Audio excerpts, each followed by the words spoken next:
এই ভিডিওতে আমরা ডাব্লিউবিপি লেডি কনস্টেবল মেন 2023 সালে আসা একটি অদ্ভুত সমস্যার সমাধান করব। এখানে বলা হচ্ছে 20টি পাতার একটি বইতে একটি পাতা হারিয়ে গেছে, বাকি পাতাগুলোর নম্বরের সমষ্টি 195, হারিয়ে যাওয়া পাতাটির নম্বর সংখ্যা দুটি কত তা নির্ণয় করতে বলা হয়েছে। তাহলে অ্যাকচুয়ালি পৃষ্ঠা আছে 10টা, বোথ সাইডে নাম্বারিং করা আছে এবং সেই নাম্বারিংগুলোর যোগফল বলছে 195। অবশ্যই একটা হারিয়ে গেছে, তারপরে সমষ্টিটা করা হয়েছে 195 হয়েছে।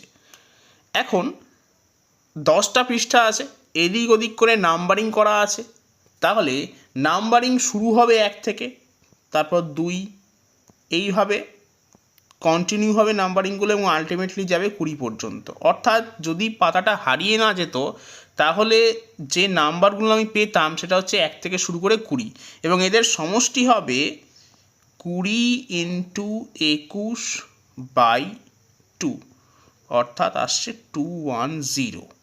কারণ আমরা জানি n সংখ্যক স্বাভাবিক সংখ্যার সমষ্টির সূত্র হলো n × n+1/2। এখানে n এর মান হচ্ছে 20। এবার বাকি পাতাগুলোর সমষ্টি 195 দিয়ে দেওয়া আছে, তার মানে হারিয়ে গেছে যে পাতাটা তার উপর যে দুটো নাম্বার ছিল তার সমষ্টি হবে 210 - 195, তার মানে আসছে 15। তার মানে যে পাতাটা হারিয়ে গেছে তার দুদিকে এমন দুটো সংখ্যা আছে তার সমষ্টি 15। এবং আমরা জানি যে একটা পৃষ্ঠার দুদিকে যে দুটো নাম্বার থাকে তারা পরস্পর পাশাপাশি নাম্বার হয় বা ক্রমিক সংখ্যা হয় এবং স্বাভাবিক সংখ্যা হয়। তাহলে আমার এখন কাজ হলো 15কে এমন দুটো সংখ্যায় ভেঙে লেখা যাদের অন্তর হচ্ছে 1।